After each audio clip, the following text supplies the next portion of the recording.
Tonight's presentation, I was just commenting when I walked in earlier this evening, it's a bit different than the presentations I normally give. Far less academic, much more sort of high altitude, what is preservation and how can it be utilized and how should it be utilized moving forward in sort of a modern context. Before that though, maybe just a little bit, excuse me, more intro about my background. I think that my background in some ways really helps frame my experiences with preservation and heritage in general. So, as Tom mentioned, I grew up in East Central Indiana. I grew up right outside of Indianapolis.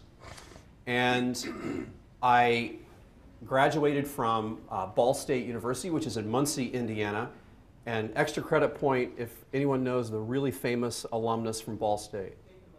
Dave Letterman, that's it, that's it. I'm not Dave Letterman, I'm not going to be Dave Letterman tonight, but I graduated from Ball State and then moved to Wyoming, and that's the state of Wyoming, not the county. So I moved to the state of Wyoming where I taught high school social studies, and I coached, of all things, swimming and diving, the big landlocked state of Wyoming and the powerhouse swimming and diving programs they had there at the high schools.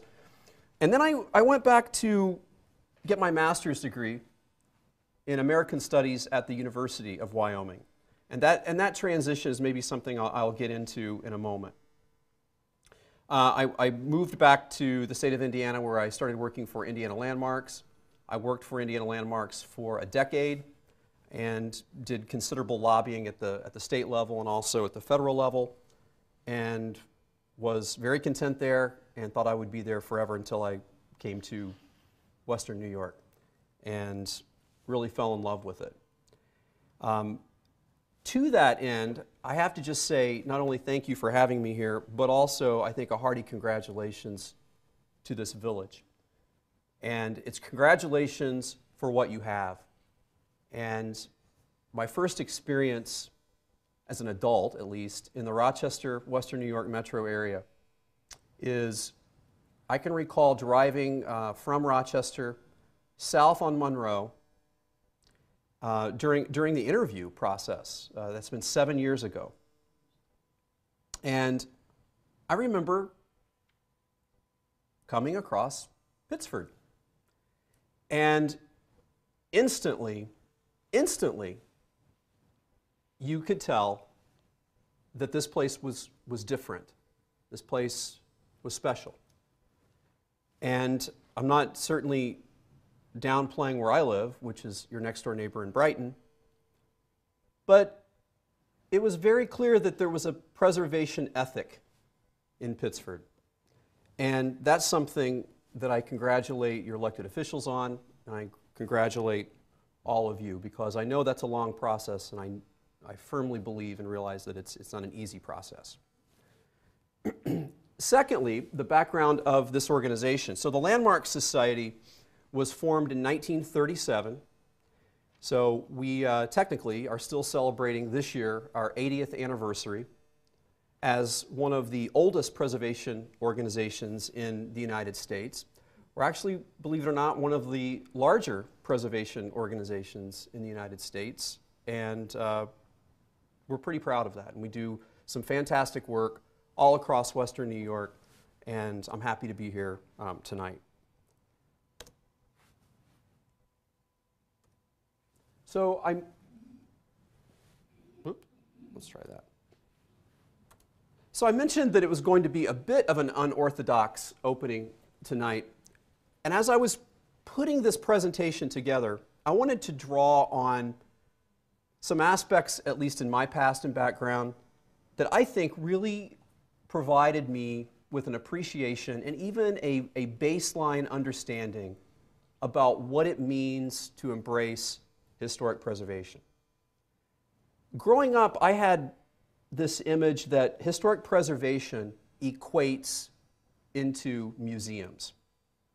So if we're going to save a structure, it's going to be saved to be a house museum where children go on field trips, where we go and we visit while we're on vacation. but we don't actually use those structures. And while that at some point in our past was a model for preservation, it's a model that has, I think, lost a bit of luster. And since tonight's topic is preservation moving forward, the future of preservation, I do think that it's going to continue to be probably a much more tangible and accessible version of preservation. So with this in mind, I'm going to show, and please bear with me, I'm going to go through, I think there's maybe 10 of these slides. We'll go through very quickly. There's no text. It's only an image. And I would like for you to think geographically where these structures exist. And there's a lollipop if you get them all correct. So here's our first one.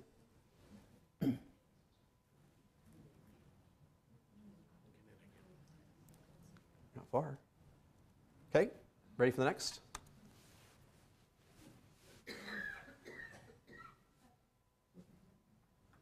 Maybe we should give the answers as we go through so we don't forget.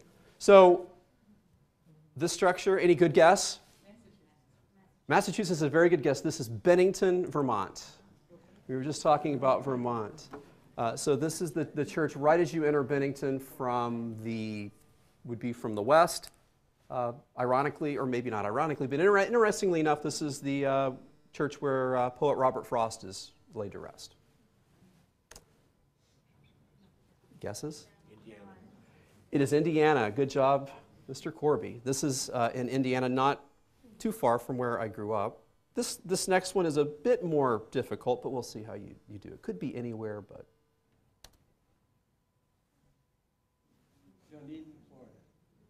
It's not Florida. No, that was Oak Park's a good guess. This is supposedly the classic California bungalow. The classic California bungalow in Southern California. So. Massachusetts. This is in Cape Cod. Cape Cod.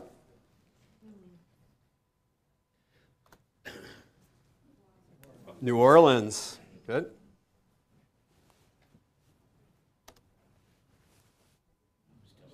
Don't look at the flags. That'll give it away. This is in Yellowstone National Park. This is Old Faithful Lodge.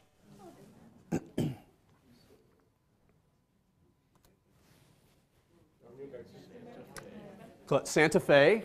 Santa Fe. This next one is either tricky or unfair, depending on how you characterize it. So. Salem, Oregon. Who said Salem, Oregon? It is Salem, Oregon. Excellent. Excellent.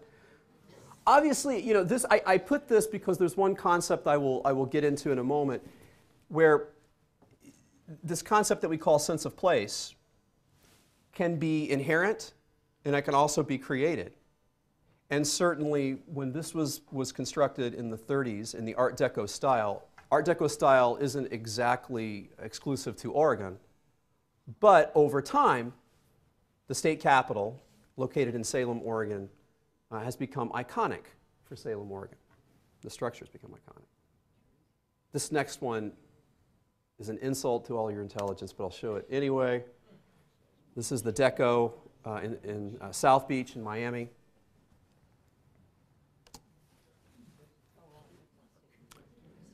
This is a beautiful cobblestone located in Clarendon, here in western New York. The rationale for me providing some of this and going through that brief exercise is just because sometimes architecture provides a somewhat immediate identity to places. I would argue that most of you knew, at least generally, where those structures were located. We didn't do any research. We didn't have to read about any local history or heritage. We didn't have to interview anyone, and we didn't have to study any demographics of the community. But for some reason, we knew. And getting back to my early experiences, I think that as a young child, I sort of picked up on this, but I didn't know why. Why is it that the California bungalow might suggest California? Or why is it that the mail pouch barn has more of a Midwestern flavor and maybe a Southeastern flavor? Historic resources can help provide authenticity, pride, context, connectivity, and community substance.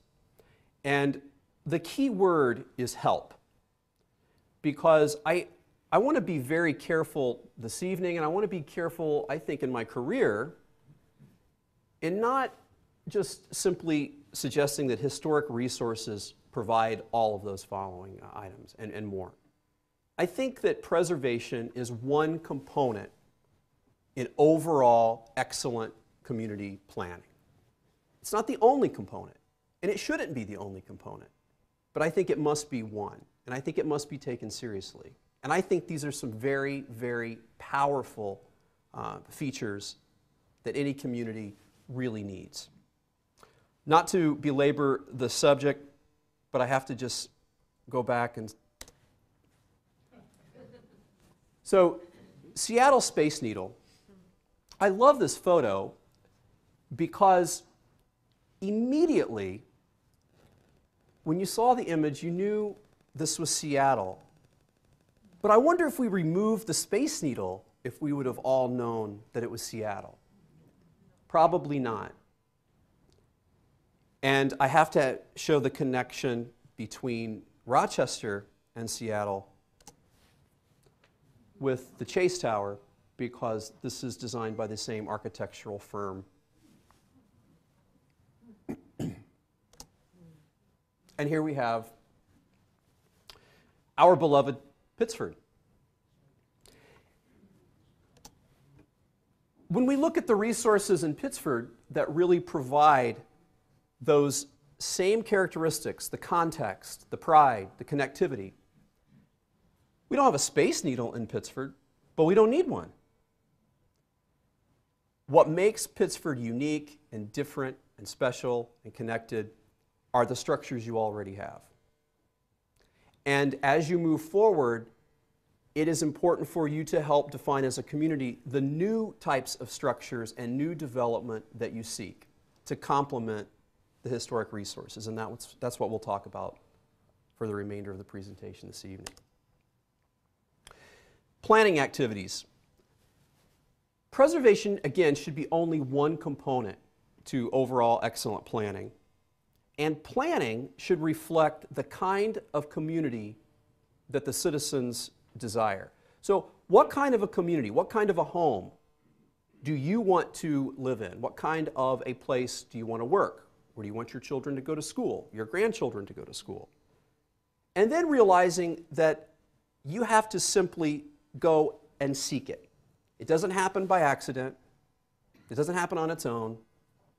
You have to seek it. And I will argue that actions create reactions, and those are both intended and unintended.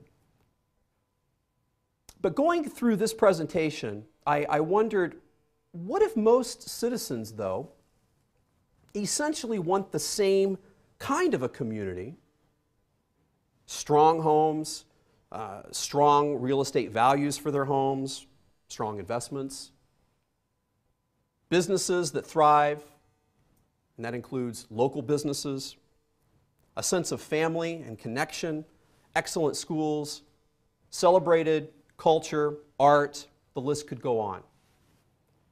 So what if people all seem to gravitate to the same kind of community but had vastly different opinions on preservation planning? Well, that's not uncommon. And one reason, I argue, is because people truly don't understand the concept of preservation.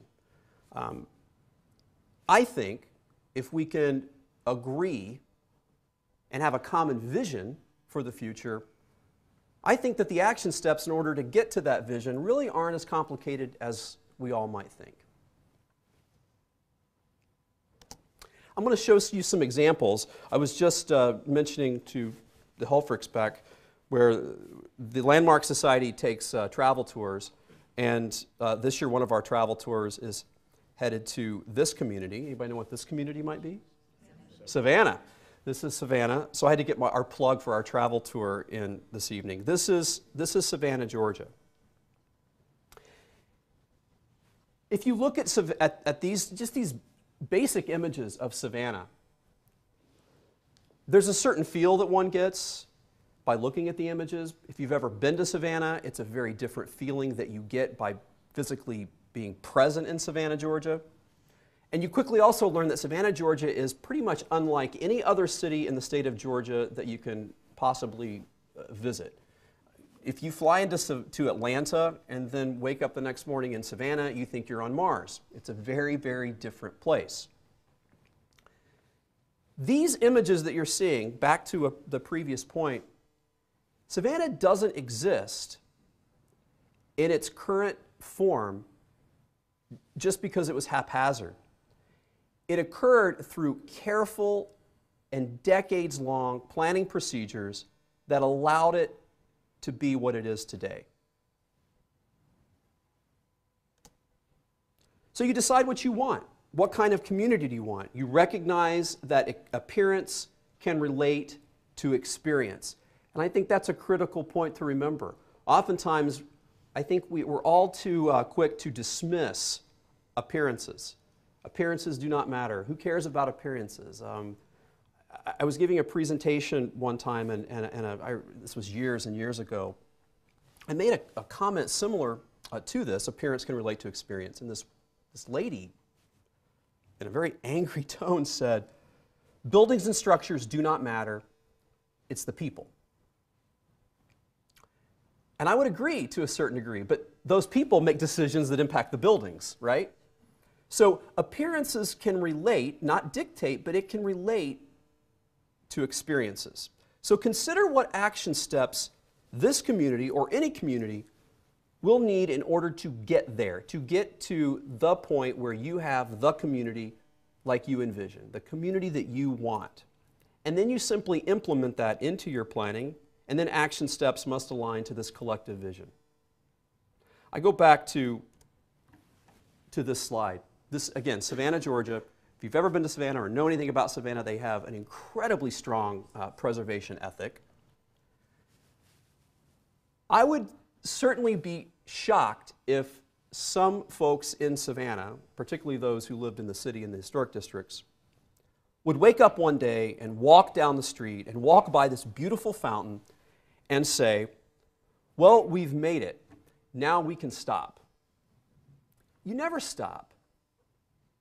There's always the need to update your strategies, make sure that you're preserving what needs to be preserved, you're guiding new development. It's critically important.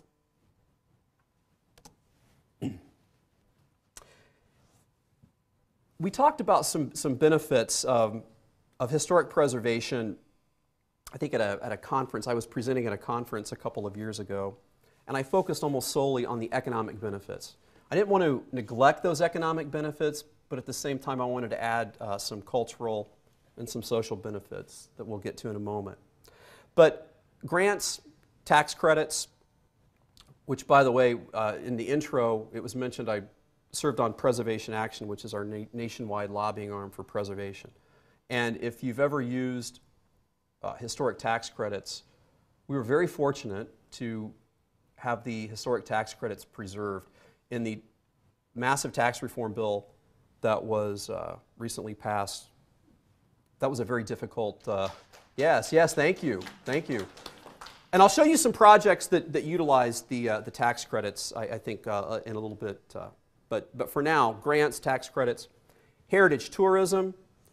I mentioned heritage tourism in the sense of Pittsford because heritage tourism, unlike other types of tourism, doesn't necessarily rely on tourists from out of state or out of country or out of region to come into your community. Heritage tourism means that I could come down to Pittsford and spend the day on the canal and go shopping and have lunch and dinner, and I'm a heritage tourist from Brighton.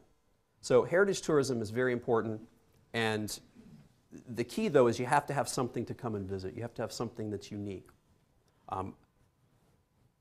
I'm probably not going to come to the Pittsford McDonald's versus going to the Irondequoit McDonald's. It's all the same. So we need to focus on unique experiences to draw people in and to keep people. Preservation creates a setting for compatible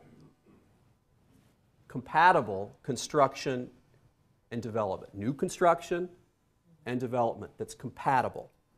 And it creates the setting because oftentimes the first step in revitalizing a neighborhood, a district, a city, or a town is through the preservation and reuse of its historic buildings.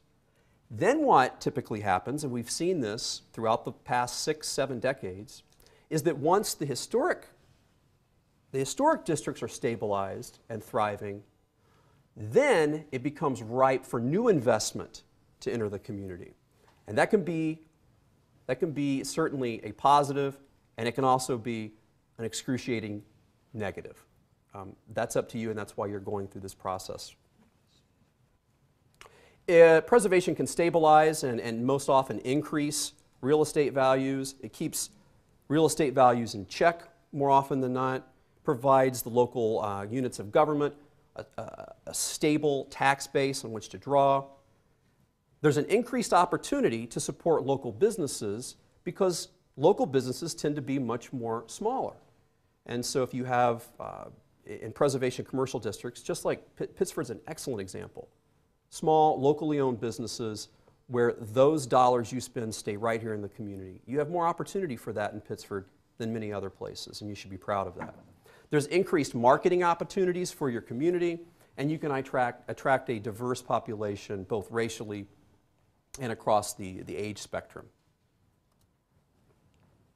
I pulled a couple of slides from a survey that I've found very interesting that was completed last year from the National Trust for Historic Preservation. They hired a research consulting company to interview, among other populations, they interviewed millennials. So this question is focused on millennials. The question is, personally, how important is the preservation, conservation, and protection of buildings, architecture, neighborhoods, and communities? I find this remarkable, not really surprising too much, except I was surprised to see those two numbers. So if you take a look at very important, 61% of millennials suggested that this is very important to them. 35% said it was somewhat important. And if you combine it 3 and 1, so 4% said it's not too important or not important at all. If your community is looking to attract the future, you really should focus on making sure preservation is an integral part into your community's planning process.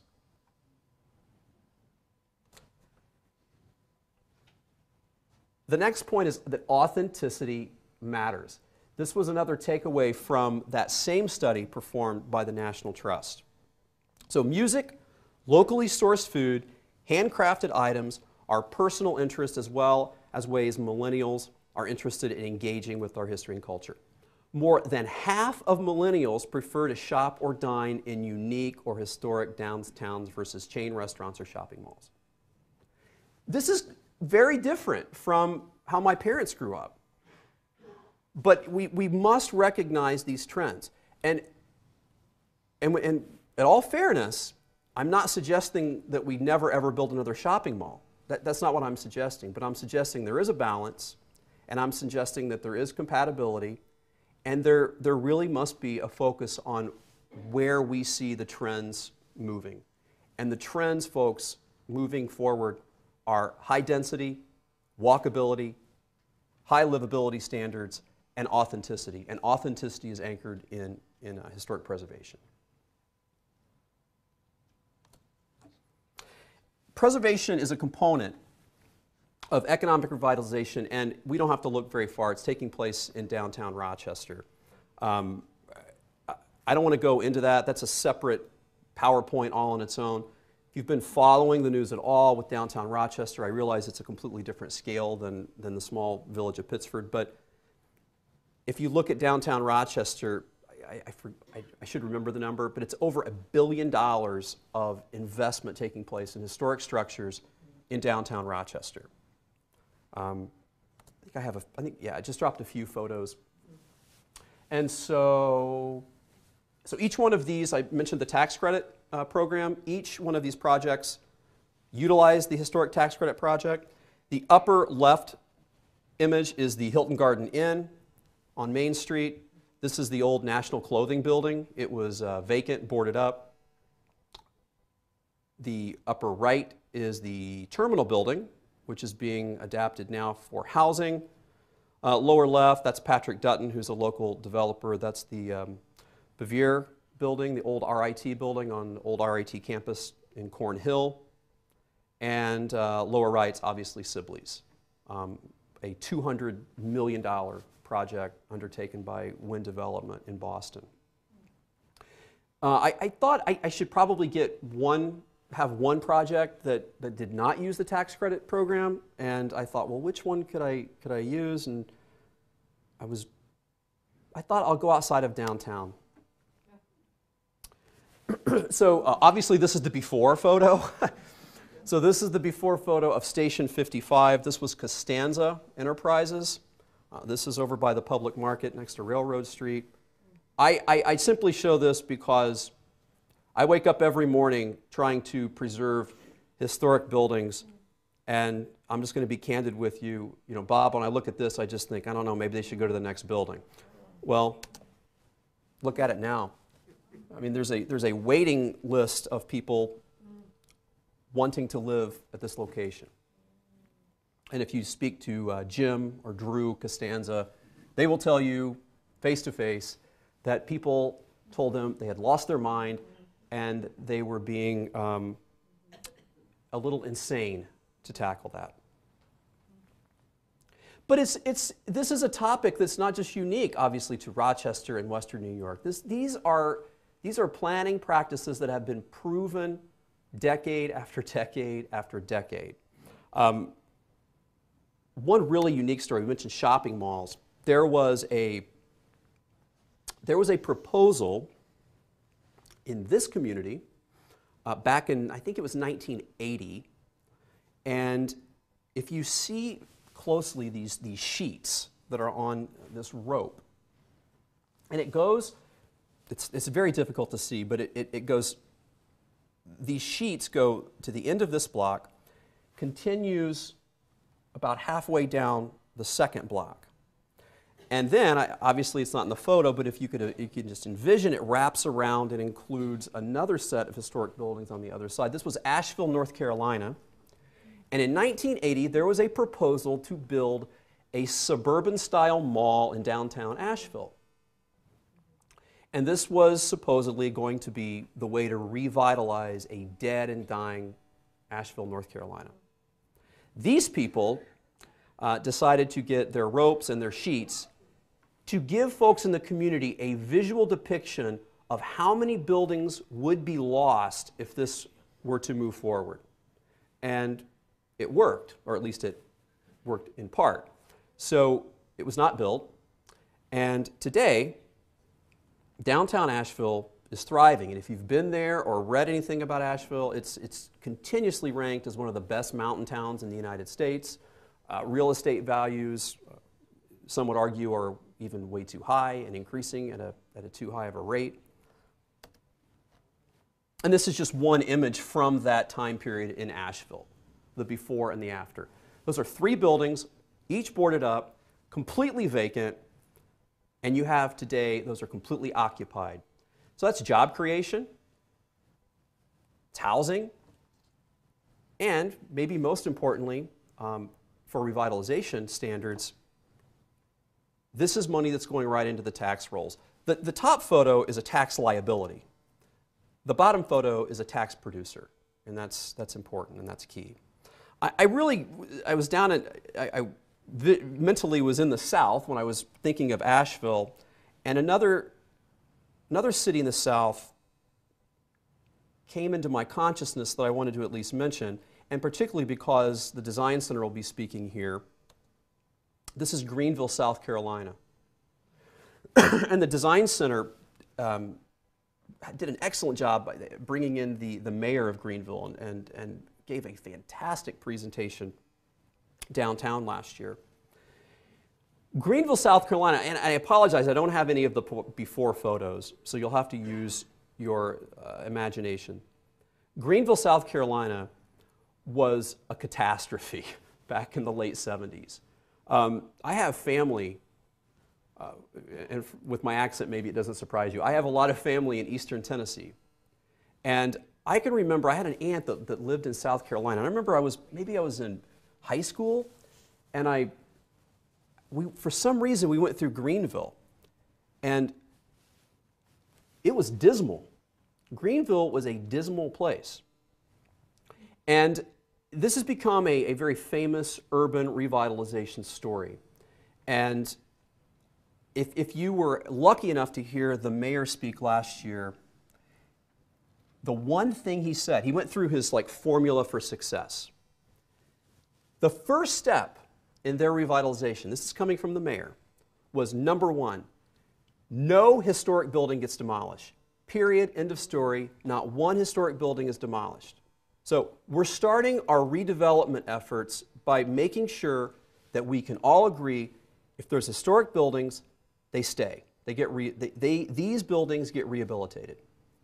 Now, they didn't say that we weren't going to build any new buildings. Didn't say we're not going to have parks. It didn't say we're going to have some modern buildings. They did. They do. And you can see that in this image. There's some wonderful, in my opinion, wonderful, good design that takes place here. They really embrace their parks. They embrace their river, their falls. It's a completely different type of a community now. And this is their downtown in Greenville, South Carolina.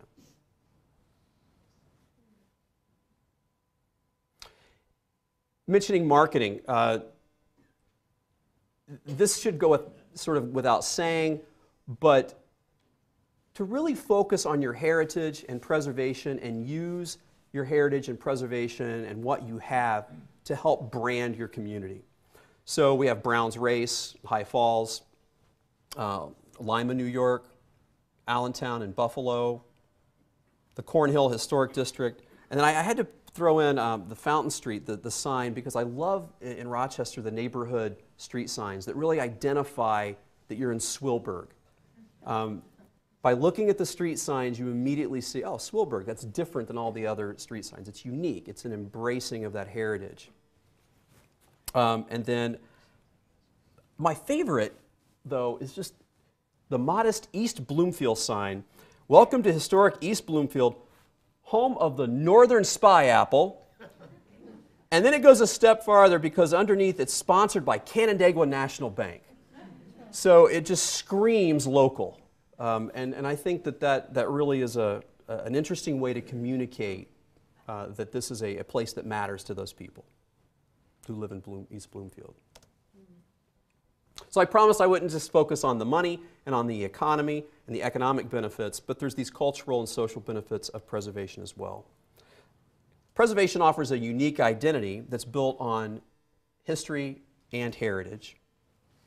Preservation can be used to educate the community. It reflects a sense of community pride.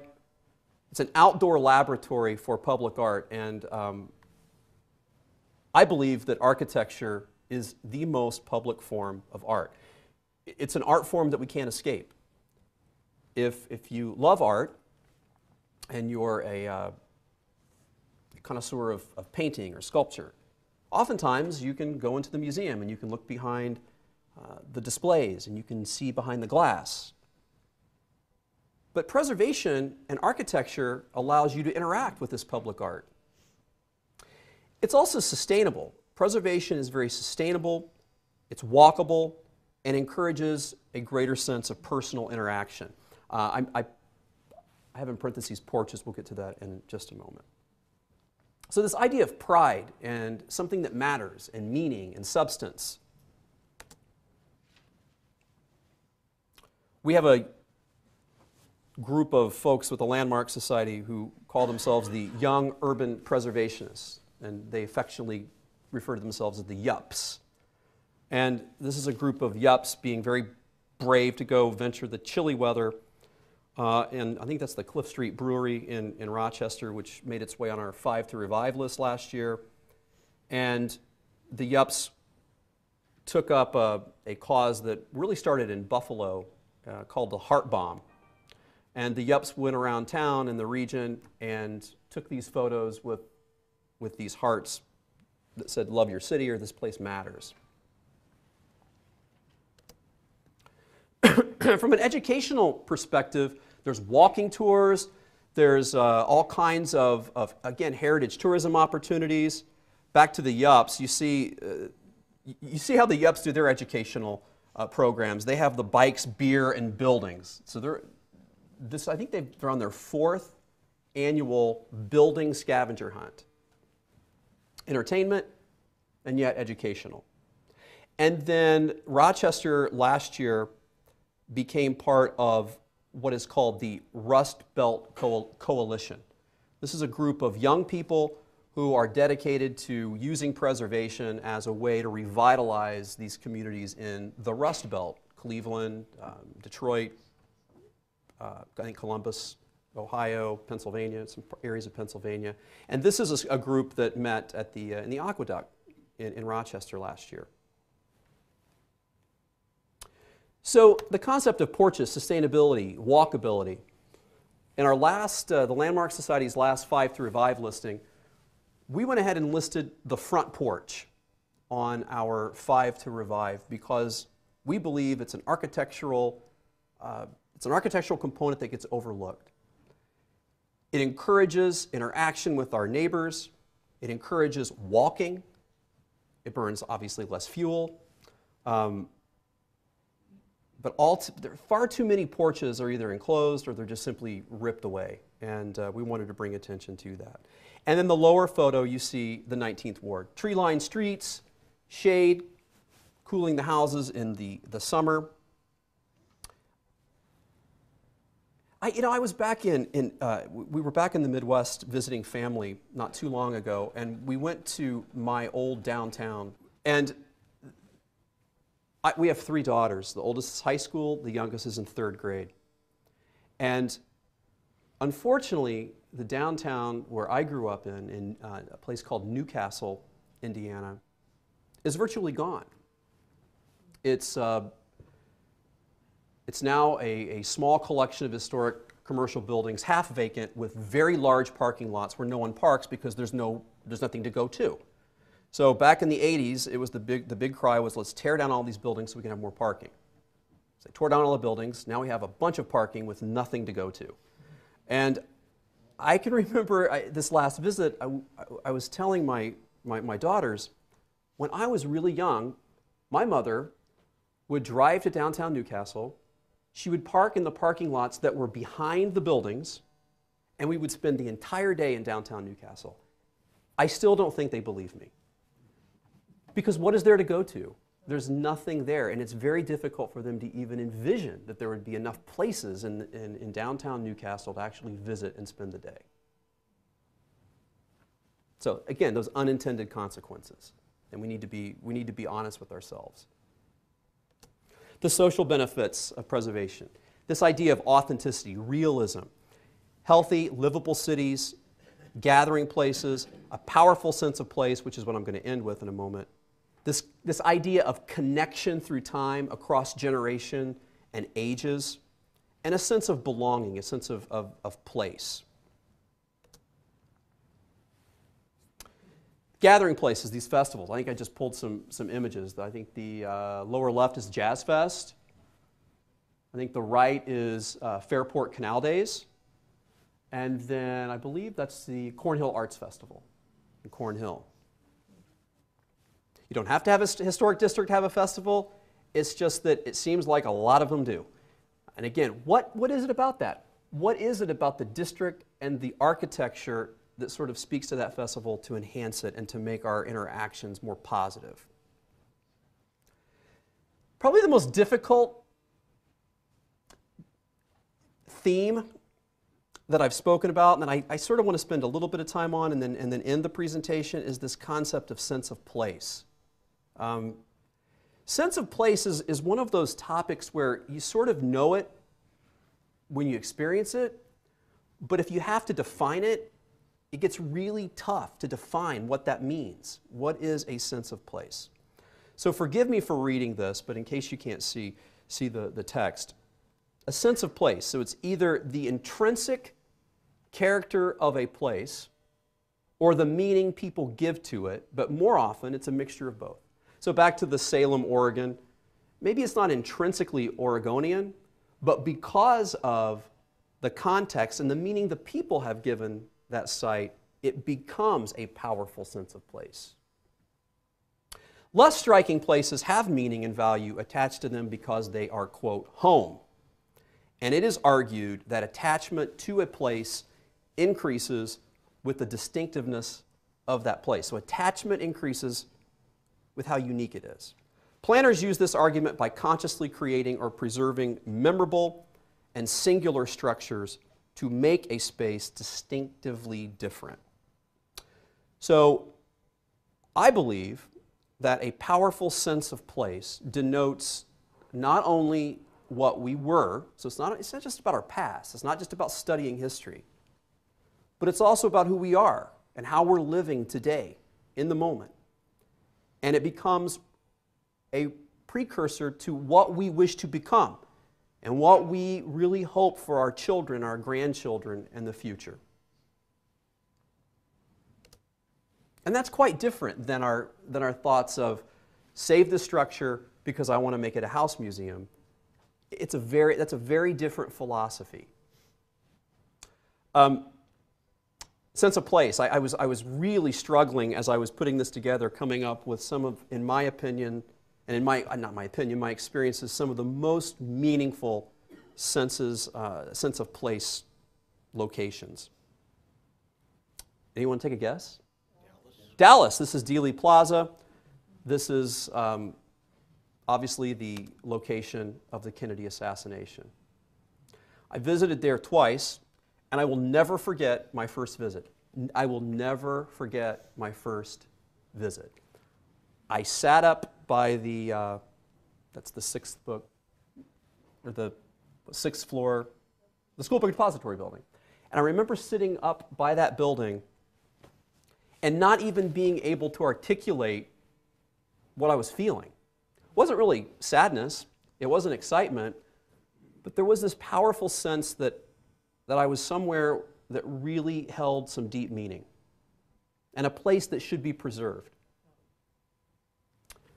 Too bad it's missing its cornice. Too bad. Yeah. Bob, you would be the one to notice that the building's missing its cornice.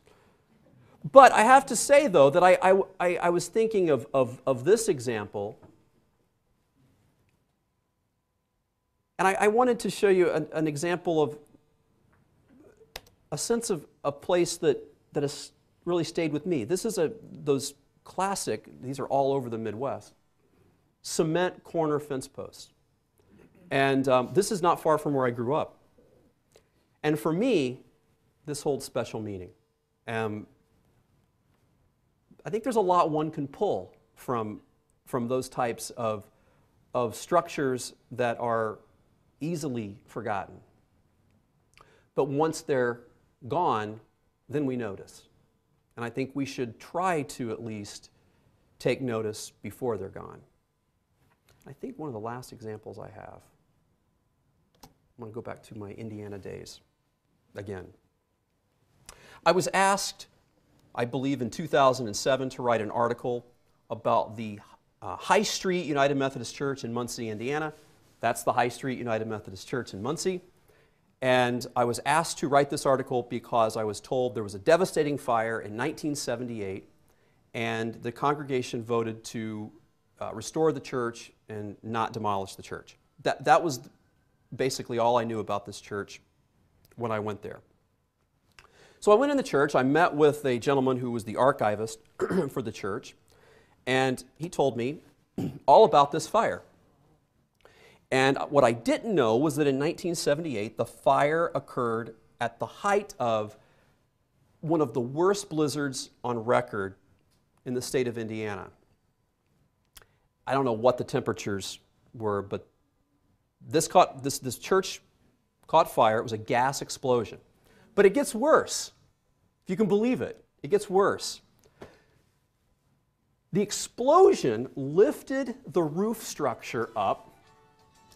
The roof structure then fell back down onto the building and buckled all of the supporting columns all the way through into the basement.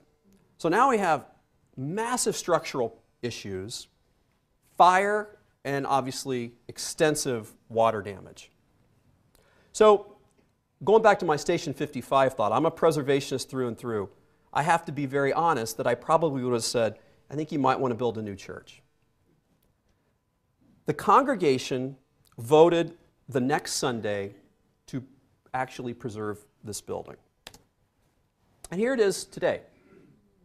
And this gentleman who was the archivist, I asked him, I said, well, where did you meet during the restoration process? This was woefully underinsured. The congregation had to raise money for 3 years to pay for it. And I said, where did you have service during the restoration? He said, we had services at Muncie Central's auditorium, the high school's auditorium. I said, well, how was that? And I've never forgotten what he said. He said it was fantastic. It was wonderful. It was kind of them. We were able to have our services while the church was being restored. But you know, we were so happy to get back into our church building and our sanctuary. And I said, why? What made you want to go back? And he said, without missing a beat, this gentleman said, because when you sit in our sanctuary, you don't have to be reminded why you're there. And I think that is perhaps the best way to explain sense of place. That it's undefinable, it's almost difficult to even comprehend, but there's something that just tells you it's there and you notice it.